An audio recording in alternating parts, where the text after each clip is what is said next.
নববর্ষের প্রথম দিনে চলো আমরা নতুন একটা কাজ করি। এই সিম্পল কুর্তিটাকে আমরা একটু ডেকোরেট করব। তো নববর্ষের অনেক অনেক সবাইকে প্রীতি ও শুভেচ্ছা আর অনেক ভালোবাসা। আজকের দিনটা কার কেমন কেটেছে অবশ্যই কমেন্টে জানিয়ে যেও। আমার তো বেশ মজার কেটেছে।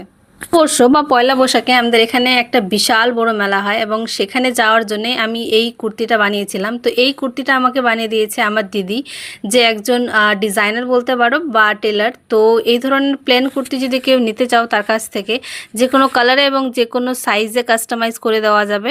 তো তোমরা অবশ্যই কমেন্ট করতে পারো বা ইনবক্স করতে পারো।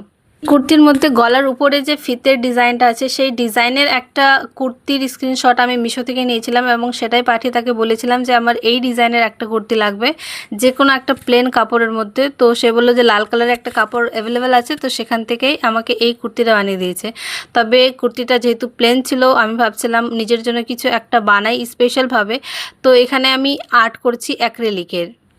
তো আমি ভেবেছিলাম যে একটা পদ্ম ফুলের ডিজাইন করি, তবে রিসেন্টলি আমি আমার বাড়ির দেওয়ালে একটা পদ্ম ফুলের ডিজাইন করেছি, সেই জন্য এখানে ভাবলাম অন্য কিছু বানাই, নইলে সেম সেম হয়ে যেত।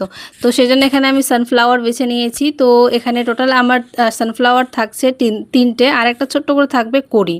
এখানে কালারটাকে থিন করার জন্য, মানে রঙগুলোকে থিন করার জন্য এবং এটাকে পার্মানেন্ট করার জন্য আমি ইউজ করেছি কালার মিডিয়াম। কালার মিডিয়ামটা অ্যাকচুয়ালি যেভাবে একটা প্রিন্টেড কাপড় থাকে ধুলেও সেই প্রিন্টগুলো ওঠে না, ঠিক এই কালারটাও উঠবে না ওইটা ইউজ করলে।